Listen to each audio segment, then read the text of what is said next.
Press the Lord. अगदी खारीसारख्या खूप साऱ्या लेअर्स असलेल्या साठाच्या करंज्या त्याही अगदी सोप्या पद्धतीने कशा करायच्या ते आज आपण बघणार आहोत.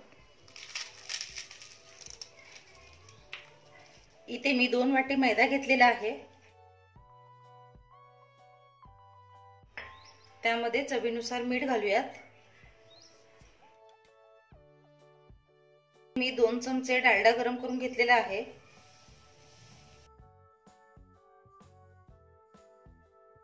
तुम्ही यामध्ये तेल किंवा तूप घातलं तरीही चालेल. तर हे बघा, पीठ छान मिक्स झालेलं आहे. आता यामध्ये थोडं थोडं पाणी घालून मळायचं आहे. तुम्हाला हवं असल्यास तुम्ही दूध घालून मळलं तरीही चालेल. पाणी घालताना एकदम जास्तीचं घालू नका, थोडं थोडं घालून मळा. तर लागेल तसं थोडं थोडं पाणी घालायचं आहे आणि घट्टसर गोळा मळून घ्यायचा आहे. हे बघा, छान गोळा मळून झालेला आहे. याला थोडासा तेलाचा हात लावायचा आहे. आता थोडा वेळ रेस्ट करायला ठेवून देऊया. तुम्हाला शक्य असेल तुम्ही जितका जास्त वेळ ठेवाल तितकं छान, नसेल तुम्ही इन्स्टंट केले तरीही चालतील. पीठ आपण तिकडे मळून ठेवलेलं आहे. तर आधी आपण इथे साठा करून घेऊयात, कारण इथे आपण साठ्याच्या करंज्या बनवतोय. तर इथे मी 2 चमचे डालडा घेतलेला आहे. तुम्ही तूप किंवा तेल काहीही घेऊ शकता. त्यामध्ये 2 चमचे डालडा, 2 चमचे कॉर्नफ्लॉर.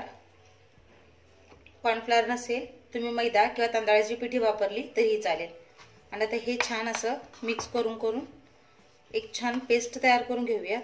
माझा चिरोटांचा व्हिडिओ बघितला नसेल तर ती रेसिपी जाऊन नक्की बघा. त्याची कृती पण सेमच आहे, म्हणजे तुमच्या लक्षात येईल. हाताने देखील छान फेटून तुम्ही साठा केलात तरीही चालेल.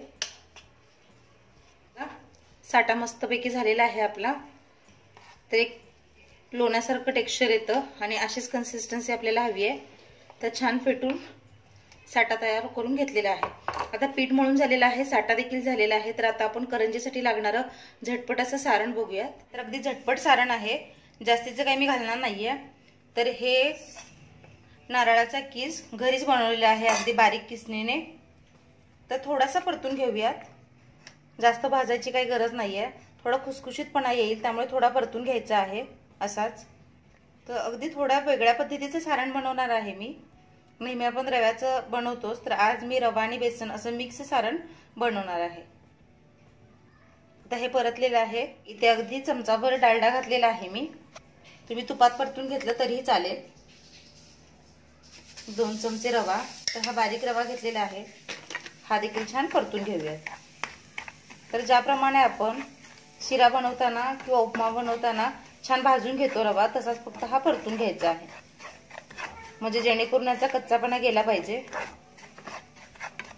हा देखील छान परतून घेऊयात. रवा देखील छान भाजलेला आहे. आता हा पण आपण काढून घेऊयात. इथे मी बेसन घेतलेलं आहे. तर बेसनच्या लाडूसाठी भाजलेलं बेसन आहे हे. तर हे फक्त थोडंसं परतून घेते, कारण आपण हे सारणामध्ये घालणार आहोत. तर यामुळे चव छान येते. तर तेच रव्याचं सारण खाऊन कंटाळा येतो, त्यामुळे थोडंसं यामध्ये बेसन घातलं तर आणखी टेस्टी लागतात करंज्या. तर हे पण असं साधारणतः परतून घेऊयात, कारण आधीच आपण बेसन भाजून घेतलेलं आहे. हे बघा, मस्त असं खुसखुशीत बेसन भाजून घेतलेलं आहे. आता 1 चमचा सफेद तीळ, म्हणजे पांढरे तीळ. तर तीळ तुम्ही कच्चे देखील घालू शकता. मी थोडेसे फक्त परतून घेत आहे.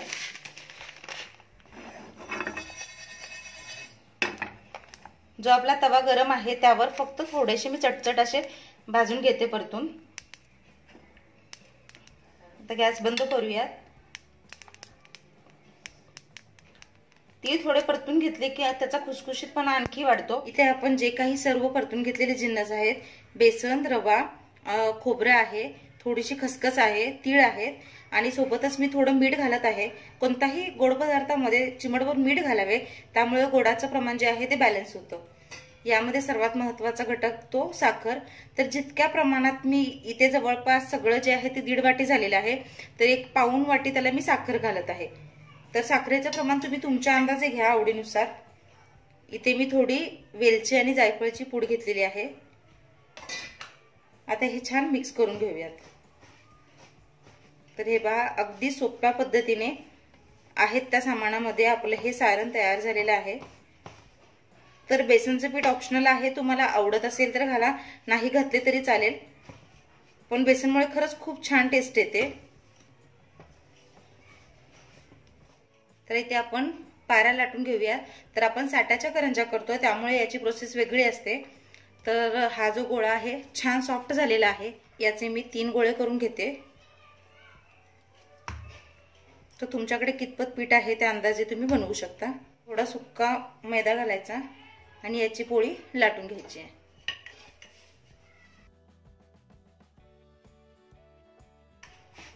तर चपातीला लाटतो तशी लाटून घेतली तरी चालेल। तर पातळ पोळी म्हणजे शीट लाटून घेतलेली आहे। आता बाकीच्या 2 गोळ्यांच्या पण अशा पोळ्या लाटून घेते। मी माझ्या पोळ्या म्हणजे शीट्स लाटून झालेल्या आहेत। तर छान मोठा पातळ लाटलेले आहेत। यावर आता आपण जो साठा तयार करून घेतलाय तो पसरून घेऊयात।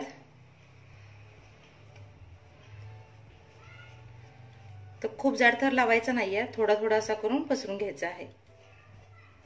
पोळीला लावून झालेला आहे, त्यावर ह्या दुसरी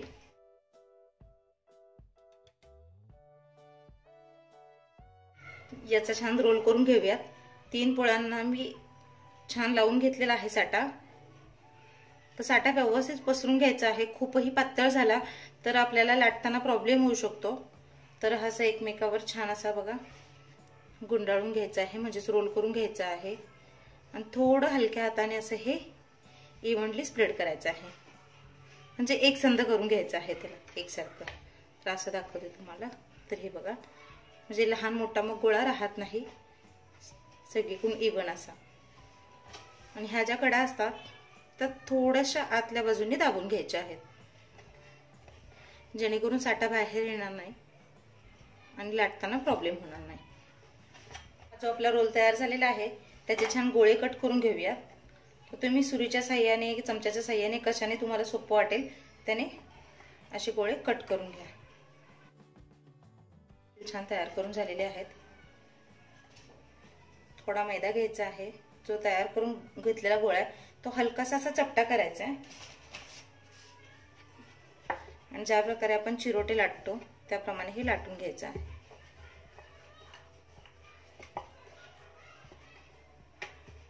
तर आपण चिरोट्यांना अशा प्रकारे लाटतो, तुम्ही साधारणतः हे घेताना थोडंसं असं हे तिरकस करून घ्यायचं आहे अशा प्रकारे, कारण आपण यामध्ये सारण भरणार आहोत। सारण बाहेर येऊन तेलामध्ये करंजी फुटायला नको म्हणून अशा प्रकारे हे लाटून घ्यायचं आहे। तर दाखवलेल्याप्रमाणे गोळा थोडा चपटा करायचा आणि लाटून घ्यायचा। इथे छान आपल्या सगळ्या पायऱ्या तयार झालेल्या आहेत।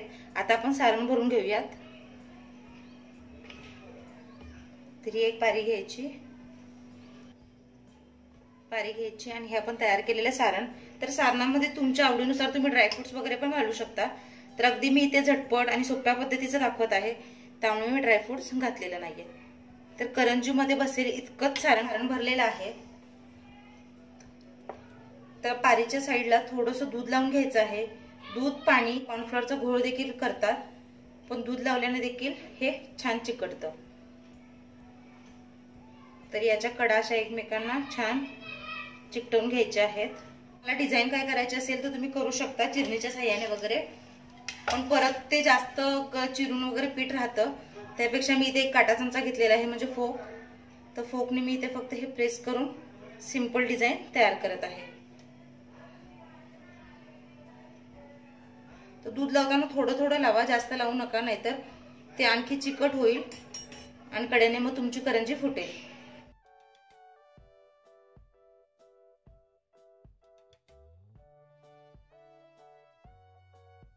बघा, करंजीमध्ये सारण भरून घेतलेलं आहे। डिझाईन पण खूप छान दिसते, मस्तच।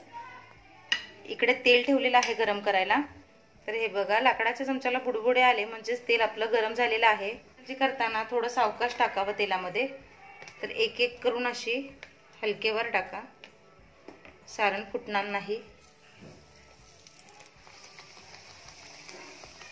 तर खूपही गर्दी करायची नाहीये कढईमध्ये, एका वेळेस 2 ते 3 जितक्या बसतील आणि त्यांना सुटसुटीत भाजता येईल इतक्याच करंज्या टाका।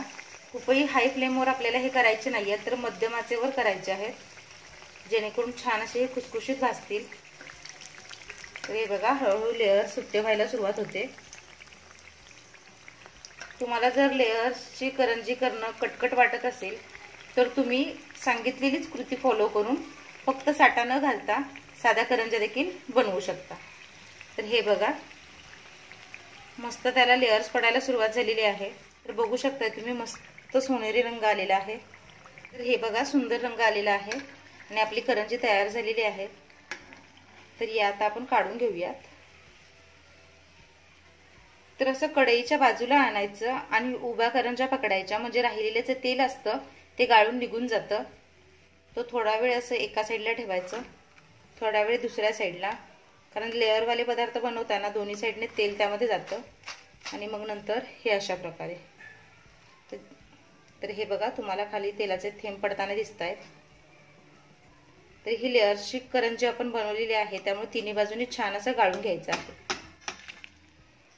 मस्त अगदी खारीसारख्या लेअर असलेल्या करंज्या तयार झालेल्या आहेत. बघू शकता तुम्ही किती छान लेअर्स आलेले आहेत ते. तर अशा प्रकारे तुम्ही देखील घरच्या घरी मस्त साठ्याच्या करंज्या, म्हणजे खूप साऱ्या लेअर्स असलेल्या करंज्या नक्की ट्राय करून बघा. मला आशा आहे माझी रेसिपी तुम्हाला आवडली असेल. आवडल्यास लाईक करा, शेअर करा, सबस्क्राईब करा, कारण अशा बऱ्याच खूप नवीन नवीन रेसिपीज अगदी सोप्या भाषेमध्ये असेल त्या साहित्यामध्ये कसे करायचे हे तुम्हाला बघायला भेटतं. तर नवीन रेसिपीसह भेटूया पुढच्या व्हिडिओमध्ये. तोपर्यंत स्वस्त राहा, मस्त खा आणि माझे व्हिडिओ बघत राहा.